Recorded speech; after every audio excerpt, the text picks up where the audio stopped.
Come with me, chat. Come with me. We're kicking off with admittedly, this is a reused corkboard, but we'll go over it once again.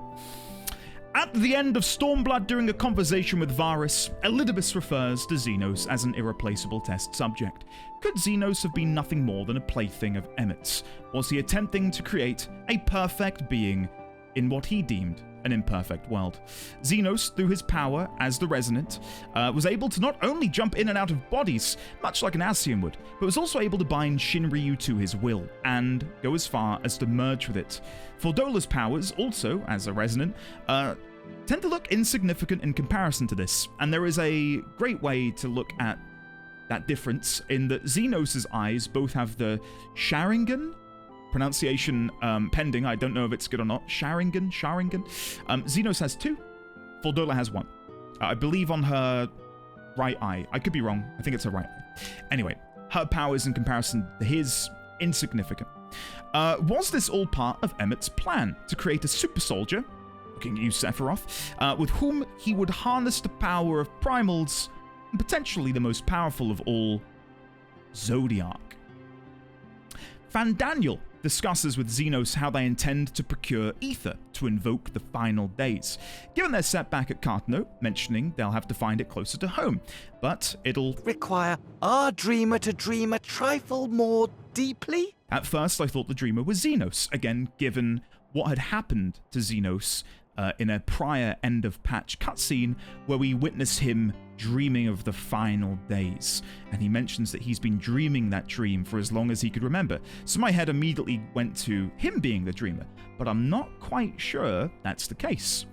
What if this dreamer is something more akin to, say, Genova from Final Fantasy VII, a being that hails from beyond the stars, which came to Eorzea, then was later trapped by Emet and the Garleans, much in the same way Omega was captured by the Allagans. There's a lot of moments in this game, in this story, where there are direct parallels between things which happened in the past and things which are happening in the present. Mayhap something similar is happening here. It could also tie into how Zenos was referred to as a test subject, and he was perhaps used as a guinea pig for experiments involving the use of whatever it could be within the tower. Again, another parallel potentially to Sephiroth of Final Fantasy VII. Fandaniel also mentions the Gateway of the Gods, which I'm guessing refers to both Hydaelyn and Zodiark, given their plan is to invoke the final days. My guess is they intend to use this gateway to reach Zodiark so that Zenos may control him being Zodiark, and break the ancient magic barring the final days. Again, I've made comparisons before to Zodiark being effectively a plug in the bottom of a bathtub, and if we remove Zodiark from the equation, the water, in this case the final days, would run free of the bathtub, in this case the source. You get where I'm going, hopefully. Given that Elidibus, the heart of Zodiark, is gone, I imagine Zodiark is locked away dormant on the moon, like a mech suit without a pilot, or remote control without its batteries. Zenos will act as the pilot, or batteries, sorry for the poor analogy, and take control. He's proven his mastery over primals before, given his control over Shinryu during Stormblood. He seems to have only grown stronger since then, so Zodiark should be possible for him to manipulate. And one final corkboard on Zenos for now. Zenos has donned the mantle of the Reaper, which admittedly really suits him. I think it looks much better than the golf bag. The samurai sword was also not too bad, the katana, but yeah, I like the scythe. But does prompt me to ask, which Voidsent has he bound himself to? When we became a Reaper, we are told our avatar is a manifestation of our essence, which we must bind ourselves to. Has he done the same? These are just wild shots in the dark at this point, but I wonder if he's been able to hunt down the Voidsent, who possesses the fragment of Azem, so that he can be closer to us. He's got a weird fascination with us, chat. Let's not beat around the bush. Or perhaps a fragment of Zodiark. For Zodiark has been sundered and exists upon all of these reflections, right? So it would stand to reason that there exists a fragment of Zodiark somewhere out there in the void. My biggest hope is that this leads to more void-related content and gives us a reason to go back to the first to beseech the aid of both Silver and Unu Kalhai. Again, I'm not going to go maybe too into detail on that, but do your role quests. Do your role quests and Shadowbringers, they're very good. Hythlodaeus. I don't think we've seen the last of Hythlodaeus. There is so much I desperately need answers to in regards to the Ancients, Amarot, and of the unsundered paradise that was the world they abided in prior to the arrival of the final days. Answers that Hythlodaeus may have for us. What did the world look like? Is there anything more they can teach us of the final days, in the hope that we'll find a way to battle their imminent return at the hands of Fandaniel? Who was Azem? What about that other civilization? I know we've been told a little bit about Azem and them being a traveler and their powers and what have you, but I want to know more about who they were as a person. I want to know about their personality. I want to know who we are, right? And again, the other civilization, during the Ether Current quests within Amarot, there are references to a distant metropolis, and they go as far as to say they're friends. I believe across the ocean or across the waves, but this distant metropolis was home to friends of the Amarotines. But most of all, the biggest tease of all that we never got answers to is who were the group of 12 that aided Venat in the summoning of Hydaelyn? We were going to find out more. Y'shtola went to fix the panel, and then things happened because it's Y'shtola. Anyway. Speaking of Venat and the 12, we were at long last visited by Hydaelyn at the end of 5.55 in the form of what can only be Venat. Now, there's no confirmation for that. It didn't say Venat. They've got the little mask. I'm putting two and two together. Probably Venat. If it's not Venat, I'm going to look really silly.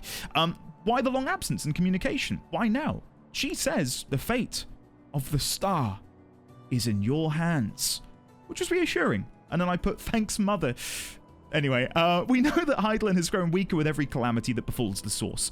My guess is that she is so weak at this point that even the act of communicating with us is taxing. Hence why Minfilia served as the word of the mother in lieu of Hydaelyn herself for so long. So, to have her appear before us in the form of Venat, her heart, to me is an ill omen, that we're teetering on the brink of something terrible. Darkness comes, and with it, the end.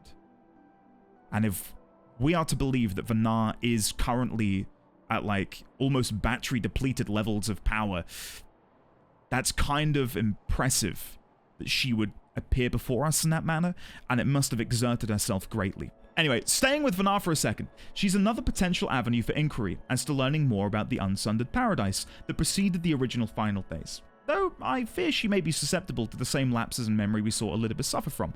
And again, I know that part of the reason the Ascians had some trouble is due to their long life and especially Laha Breya in all of the bodies which he inhabited. I touch on that in a second. Surely the memories of those who assisted her in the summoning of Hydaelyn must have persevered throughout the millennia that have passed. Whilst Venat and Hydaelyn, or Venat/Hydaelyn, or Hydaelyn, whatever, hasn't been jumping into different bodies during her life, she has suffered a loss of power with each calamity, and perhaps her knowledge and memories have been impacted in the process. But, maybe, we don't need her to remember those 12. Because... Ready for my 12 theory, chat? Boom. Buckle in. My theory regarding the origins of the 12 is that shortly after Hydaelyn had sundered the world, in an attempt to prevent chaos, she sowed seeds within the minds of the denizens of the source, images of gods who served to watch over them and protect them. These images and false memories were born from Venat's own memories of those who summoned Hydaelyn, their sacrifice making them gods in this new world that they helped to create, their own creation myth made manifest. Though Nald Thal is technically a manifestation of the deific twins Nald and Thald, so there's technically 13. So, who's the 13th? Us. Azem. Azima. Azim. The sun motif. It all fits together in some way. It also explains why there are similarities between many of the religions across the world. For example, in Eorzea, we believe in Azima, the warden, who is known as the keeper of the sun, whereas in the Azim steppe they worship Azem, the dawn father and god of the sun. Azem, Azima, both names are very similar to Azem. And again, Azem's little soul crystal over yonder does have the image of the sun on it, and I believe it's, someone mentioned it's like the alchemical symbol for the sun as well. So it all checks out. And if you were to compare the other crystals to the symbols of the existing 12, they don't correspond, which would tell me that the convocation aren't related to what's going on here. with the 12. Then we have Sephiroth. His symbol, as found within the Meracydian cathedral that the Allagans transplanted over to Azizlar, bears a striking resemblance to Azema's. So whilst the names couldn't be more different, they're still linked by that sun motif that Azem represents. And again, this is a stretch. I don't want anyone to think that this is a theory. These are my corkboards. Probably all wrong, but this is just where I'm at the minute with my own thought process.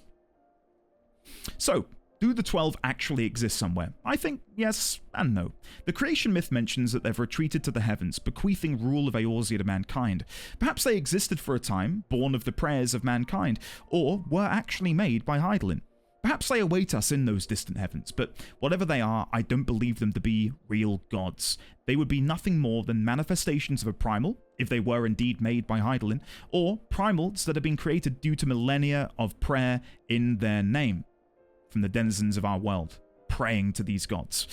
Considering their inaction so far, I wonder if something is preventing them from showing themselves, or perhaps they put faith in us, mankind, to succeed without their intervention. Because there's been many times in the story where there have been a peoples, a society, or otherwise, who need the aid of these gods. Ralgir being, a prime example during Stormblood. It would have been a great time for him to have come down and aided those who have worshipped him. Though admittedly, his statue does sit at the bottom of that lake outside of Alamigo, so maybe he's not too happy with the Alamegans, given the past and what they've done in his name. I'll have to wait and see. Next up, Azem. We are Azem, the Traveller, the one who departed the Convocation of 14 and declined an invitation to join the dissidents in their summoning of Hydaelyn, the one who possessed the ability to summon the stars to her side, her comrades, her friends. Who were they? What made them us? A friend to Emet. Such a good friend, in fact, that he would create a crystal in secret. I yearn to learn more about them, their relationships, spelling error, and what they did, and of the life they lived in the Unsundered Paradise. Our history, for we are now Azem. We are currently 9/14 rejoined. Will we ever quest to find the remaining 5 fragments? We can perhaps access one within the void, but the other 4 seem unreachable, given where we are currently in the story.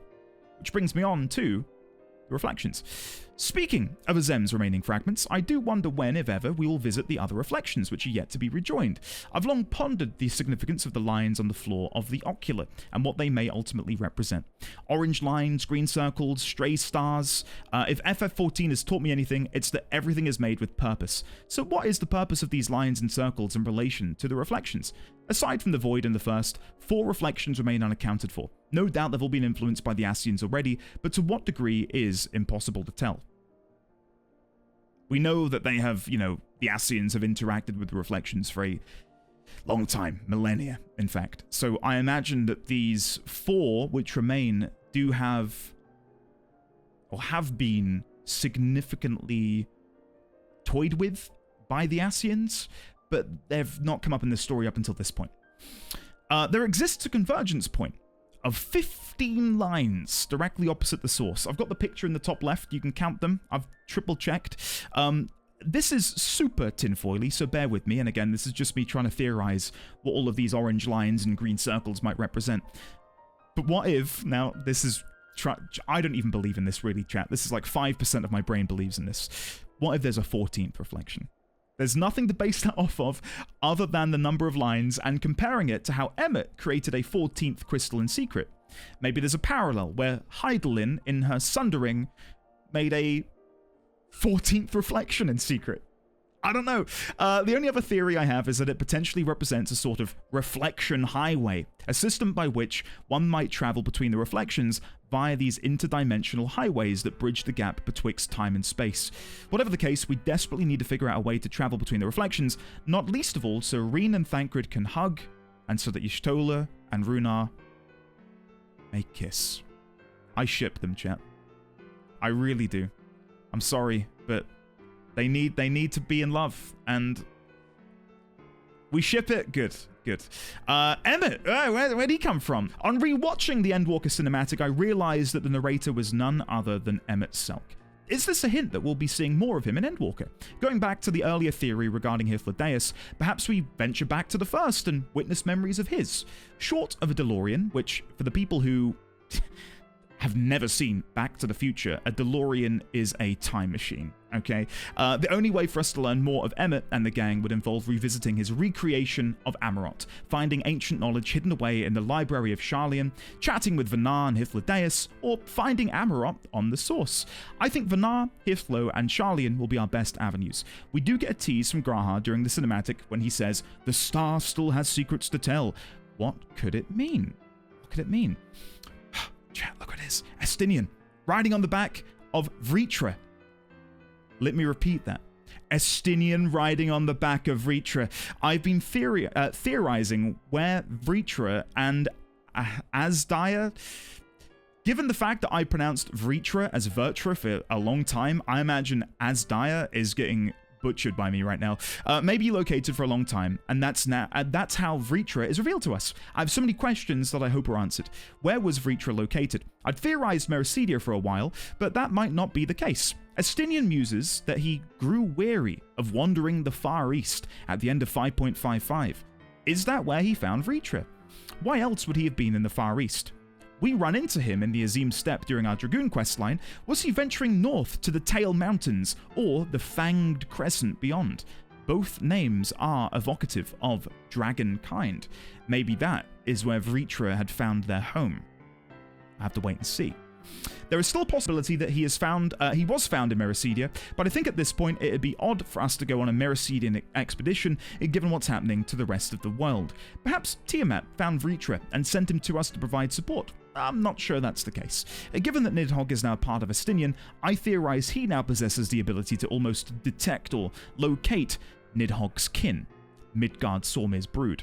So I'm leaning towards it being him who finds Vrtra, be it the Far East, Meracydia, or perhaps Thanvair, given that it's a location we'll likely be visiting during the events of Endwalker, and I would classify as still being within the Far East. It does make me wonder though, where in the world is Azem, the last of Midgard Sormir's brood, whose whereabouts are currently unknown? So, where did Tiamat disappear to? She does call out to her children, saying, "My children, should you hearken unto my call, we shall fly together once more. But should you not, I shall grant you peace." Which indicates to me a couple of things might be happening. Firstly, Tiamat is forging a new brood from those who have heard her call. I imagine uncorrupted dragons exist all across the known world, but mainly upon Meracydia. This brood will then rid the world of those who have been corrupted by the Ascients. Will this be happening in the background of Endwalker, or will we be aiding Tiamat in her quest? She and her brood would be welcome allies in the battles to come, no doubt. Rhaes Velgar lives, as does Vrtra. Will the three of them attempt to find Azem? Will they aid Tiamat in reclaiming the continent of Meracydia, which I theorize may be rampant with Voidsent left over from the war against Allag during the Third Astral Era, along with her new brood? My fear is that Meracydia might be relegated to a level 90 raid series, akin to how the Evilist raid series took us to locations we'd previously not visited, but wanted to visit. If it's not a zone in Endwalker, I hope it gets the room to breathe as a fully fledged expansion of its own. Basically, I want more dragons. I want Meracydia. I want Estinien riding dragons. I want to ride dragons. Square Enix, Yoshi P. Give us more dragons. Thanks for coming to my TED Talk. Next up, the moon. If Meracydia isn't on the cards, despite the heavy teasing in 5.5, where exactly are we going in Endwalker? I've got 4 in mind that are incredibly likely, if not confirmed outright, by what we've seen in 5.55, or the cinematic. First is the moon. Ever since Hydaelyn told us, through the word of the mother, that she was forced to banish him unto the distant heavens, to forever remain apart. A moon bound. I'd had ideas about if and when we'd be paying a visit. Admittedly, I thought it'd be in the form of a trial to kill Zodiac, but the cinematic shows us on the moon, killing a beast akin to the first beast, which we saw in the Amarot dungeon. Why is there a first beast on the moon? Did Hydaelyn put them on the moon to act as wardens who would protect the prison in which she had trapped Zodiac? Or is it a new beast created because Fandaniel and Zenos have used their dreamer to kickstart the final days? I think the Endwalker logo also teases how we're going to get there. An Allagan spaceship? A new airship made by none other than Sid and the Garlemald Ironworks? Whatever it is, damn excited. I wonder if we'll also be able to find a now defunct Ascian hideout. Given how many times we saw Elidibus brooding on its surface, I'd like to imagine he had a nice little house somewhere to relax and enjoy a cuppa in between plotting and scheming. That'd be kind of cool, wouldn't it? Next up, Sharlayan. Whilst they've never been the main focus of the story, we know a bit about them from our time in the Dravanian hinterlands, as well as Eureka. Many of the main characters not only hail from Sharlayan, but also studied at the aptly named studium. I believe the secrets of the past will be found within the ancient texts contained within the libraries of Sharlayan. The Encyclopedia Eorzea, which I've coloured with an EE, also mentions a book, the Bibliotheca Historia. Unsure on pronunciation. Sorry, wherein they gather knowledge of the world and guard closely all knowledge they deem dangerous. Words ripped again straight from the Encyclopedia Eorzea. I can't think of knowledge more dangerous than that of Zodiac, Hydaelyn, and the final days. Once again, G'raha says the star still has secrets to tell as he pores over a book in Sharlayan. What could that possibly be? Fourchenault seems to know more than he's letting on when he says, if the final days were truly upon us, we would know, which is surely confirmation that they know more than they're letting on. If they know of the final days, I do wonder what else they're privy to. Do they have a contingency plan in place? He says to Y'shtola in the cinematic, come what may, we shall live on. We must. If so, what is it? I don't see how they intend to weather the storm that is the final days. Do they have some sort of fallout shelter? Potentially. I also hope we get more scenes between Fourchenault and the twins, as well as their mother, Emeliance. I feel as if there's a lot Fourchenault could learn from his children. Next up, Thanvair. Well, pardon the pronunciation, Radz-at-Han. It might be Radz-at-Han. I don't know how you pronounce the A's. We've seen it mentioned a few times in the story, but never verbally, I believe. Maybe we have. I don't know. Was also shown in the cinematic. I most recently learned a little more of Radz-at-Han during Bosnia, but I'll be honest when I say I don't know much about the land or the city, other than the fact that they have fantastic onions. The Encyclopedia Eorzea does mention they have a non-interference treaty with the Garlean Empire. Perhaps we go there to beseech their aid in the battle to come. It may also prove a successful staging ground for us to venture into Ilsabard aboard a trade vessel, given the non-interference treaty and the fact that the Encyclopedia Eorzea outlines that it is used for trade and commerce. Maybe we can sort of jump aboard a ship, hide in a barrel, that classic trope, and make our way up to the Garlean Empire. I will say I'm very excited to explore this Radz-at-Han. It seems to be positioning itself as the second capital city, in the same way we had the Crystarium in Yulmore during Shadowbringers, if we do indeed have Radz-at-Han and Sharlayan as the capitals in Endwalker. Finally, Garlemald. Now, don't answer this. I'm pretty sure, because I was like looking at my map, and I'm pretty sure my map's not updated to Endwalker yet. Garlemald has always had that tower with the 3 spires on the map, which I'd never clocked before. I just thought it was like a cool tower, but we get to see it during 5.5. Anyway, Garlemald. We get a glimpse in 5.55 as well as the cinematic of the area surrounding the bizarre tower. No doubt we will venture there at some point to put an end to the machinations of Fandaniel and Zenos. This could also be 2 zones, Garlemald and maybe another nearby region. I imagine word of what happened in the Far East and Girabania, and most recently in Wurlit, have made their way to the majority of Garleans. We know Nerva, Varys' cousin, is making a bid for the throne. Will we become tenuous allies with Nerva, maybe in an attempt to thwart Fandaniel? I imagine we'll have to contend with Zenos' tempered Garleans and Nerva's legion. Will we be able to assist those wanting to flee the continent and avoid the wanton bloodshed, which will no doubt follow? Next up, the New World. Plot twist. So, if those are the 4 zones, and we typically get 6, again, bit of meta knowledge, what are the other 2? I could see a very brief trip to Meracydia being a possibility, perhaps a jaunt to the 13th to sever Zenos' tie to his Reaper avatar, but the one which entices me the most is the New World. Back in Amarot, we are told of a distant metropolis, friends to the Amarotines. It was there that the final days began. If we were to venture to where it is located, maybe we can uncover the source of the final days, and perhaps find a means to stop it. They never state where this metropolis is, but if it were to lie to the west, that would make the New World a possible location. We know little of the place, but it could easily be 1 to 2 zones. We also learnt so much of the Void during the role quests in Shadowbringers, of Silver and Unukalhai, as well as figuring out a way to create Void Gates alongside Tainor. Will we beseech their aid in Endwalker to venture into the Void? If so, what's there for us to do?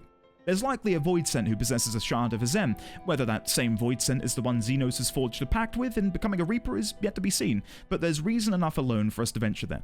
I also theorize that G'raha will serve as our guide in the Void, given how the pact Zande made with the Cloud of Darkness should still be in effect, which would protect G'raha whilst there, given that he has the royal blood of Allag. I could see G'raha being our tour guide, which would be kind of cool. Next up, the final days. We're nearly there, guys. There are 3 corkboards left after this. What was the cause of the final days? Hythlodaeus seems to infer that the fundamental laws of order had been broken. Was this caused by the ancients' reckless use of creation magic? Emet expands on this, and when he says, the fabric of our star began to fray, and the unchecked energies of creation begat malformed beasts. They later mention, just as prayer gives us rise to primals, our dread made manifest our deepest fears. Given their vast pool of ether they were able to tap into as ancients, and their ability to create things with ease, it makes sense that their darkest of thoughts also have the potential to become corporeal. Does fault lie in the fears of one individual, whose creation magic caused this, or the population at large, who, over time, broke the laws of nature in order to usher in the final days? Then the final theory, which isn't my theory for the end. My first theory, when seeing the murals in the Katana Ravel, was that it was Omega's people who had come to destroy the world. But given all that we've learned during our time in Amarot, it would seem to me that the fault lies with either the Amarotines or the folks over in that metropolis. The question is, can we stop the final days without needing to make another Zodiac or Hydaelyn?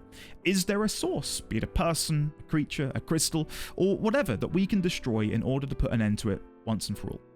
My favourite idea is that there exists a being made from the nightmares of the Amarotines, almost like the opposite of how the Aeons worked in Final Fantasy X, where they were manifestations of dreams. Potentially, there is a weird primal born of nightmare that caused this to happen. And again, whether that is, this being is like the nightmares of all of the Amarotines combined, or of one individual, yet to be seen. Yet to be seen. But those are the corks for now. I didn't elaborate a lot on each individual corkboard, because again, we've got to get the Endwalker, guys. But I do have 2 more. And they are my theory for how the game will end. Come with me. My theory for the end of Endwalker. I still believe that in order to bring balance to the world, we have to put an end to both Zodiac and Hydaelyn. I could see that being the climax of the expansion, after we have figured out a way to deal with the final days, Zenos, and Fandaniel. I think we may be able to forge a tenuous pact with Zenos, given that he craves a battle with us. We could use that as leverage in a help me and I'll duel you sort of way. If he turned on Fandaniel, that would be delicious. I imagine at some point in the story, Urianger will pull me to one side and say, "Prithee, I doth require thy aid," and he'll lore bomb me about what's causing the final days, charting my course to deal with whatever's causing it. Once the final days have ceased and Zodiac has been killed, all seems peachy. Then we notice similarities between the source and the first. The scales have tipped too close to umbral light. We gather the scions and make for the ethereal sea to destroy our beloved mother. Maybe we realize in that moment that Hydaelyn should have never been trusted. Emet does allude to there being more to her tale when he chats with us during the Katana Ravel. After a bittersweet battle, it is done. Endwalker is over. Our blessing of light fizzles away and the world is once again balanced between umbral and astral. Patches 6.1 to 6.3 have us cleaning up any leftover mess, perhaps destroying whatever the Dreamer is in Garlemald, visiting the First and establishing a link between the other reflections, or building peace in a fractured Garlemald. 6.4 onwards begins the T 7.0, which is, of course, a Meracydian expansion. I also think that either Alasay or Alphino are going to die. They are the beating heart of the story, and I'm being really callous with this, I'm sorry. Whilst I don't want them to die, a scion death feels as if it is nigh, and either of them would be a devastating blow to us, the scions, and to their parents. Maybe that's the wake-up call to get Sharlayan to act. That's it. That's the corkboard.